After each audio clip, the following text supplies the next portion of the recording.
बिस्मिल्लाहिर्रहमानिर्रहीम। प्यारे दोस्तों, अस्सलाम वालेकुम। आज बात करने वाले हैं मेंटल हाइजीन, मेंटल डिसऑर्डर। क्या आपने कभी किसी पागल को देखा है, भूखा प्यासा फटे हाल सड़कों पर इधर उधर घूमता रहता है? मोहल्ले के बच्चे उसे देखकर तालियां बजाते हैं और पत्थर मारते हैं, उसे पागल पागल कह के चिढ़ाते रहते हैं। घर में कोई पागल हो जाता है तो उसे जंजीरों से बांध कर रखा जाता है। क्या आपने कभी सोचा है कोई पागल क्यों हो जाता है? और फिर सभी पागल एक जैसे भी नहीं होते हैं, कुछ कम पागल होते हैं, कुछ ज़्यादा पागल होते हैं, कुछ बहुत ज़्यादा शोर मचाते हैं, कुछ बिल्कुल भी शोर नहीं मचाते, वो बिल्कुल शांत बैठे रहते हैं एक जगह। कुछ पागल हमेशा से रहते हैं और कुछ को कभी कभी पागलपन के दौरे चढ़ते रहते हैं। आजकल पागलपन को एक दिमागी बीमारी समझा गया है और आप जानते हैं कि पागलों को आगरा या बरेली भेज दिया जाता है। तो देश में ऐसे बहुत सारे पागल खाने हैं जहाँ पे उनका इलाज किया जाता है। और ये तो रही भाई आज की बात, लेकिन अगर हम 100 साल पहले की बात करें तो कंडीशन ऐसी नहीं थी। कंडीशन बहुत ही ज़्यादा ख़राब थी, जैसे कि आप सुनकर आपके रोंगटे खड़े हो जाने वाले हैं। तो मैं वैसा ही कुछ बताने वाली हूँ, क्योंकि आज से 100 साल पहले पागलपन की वजह दिमागी बीमारी नहीं बल्कि भूत प्रेत और देवी सवार हो जाना, ये सब माना जाता था।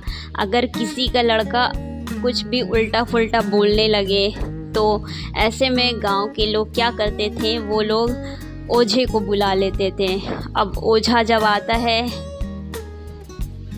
ओझा आकर उस लड़के को रस्सी से बांध देता है, फिर उसको खाट पे पटक देता है और फिर आग लगाई जाती है, उसमें मिर्च की धुनी डाली जाती है।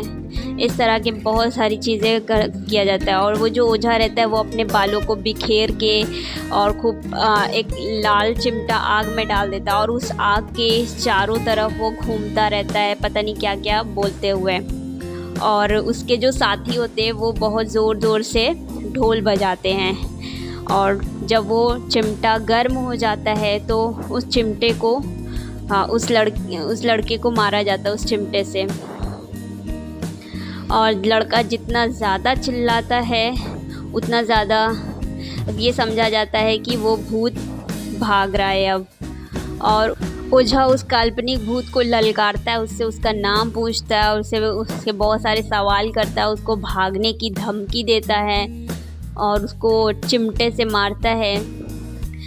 लेकिन वो चिमटे की चोट तो उस लड़के को ही पड़ रही है, तो वो लड़का और चिल्लाता है। अब इस पे वो ओझा और ज़्यादा ज़ोर से, मतलब उसको और ज़्यादा ज़ोर से चिल्लाने लगता है और उसके साथी भी और ज़ोर से ढोल बजाने लगते हैं।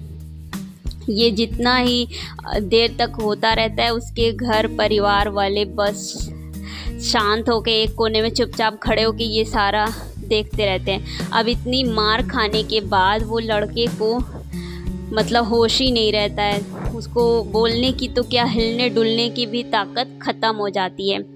तो ये समझा जाता है कि वो जो भूत है भाग गया है। तो ऐसे में क्या होता है कि फिर उसकी आव भगत होती है, उसको बहुत सारा रुपए दिया जाता है। वो भी अपनी डींगे हाँकता रहता है कि मैंने ऐसा यहाँ ये किया था, वहाँ वो किया था, और अपनी मूँछों को ताव देता है। जब लड़के को होश आता है और अगर उसका भूत नहीं गया है तो अगेन ये सारे प्रोसेस फिर से किए जाते हैं। कहीं कहीं तो ऐसे लोगों को ज़िंदा भी जला दिया जाता है, क्योंकि ये समझा जाता है कि किसी पे चुड़ैल या भूत होना पूरे गांव वालों के लिए ख़तरा है।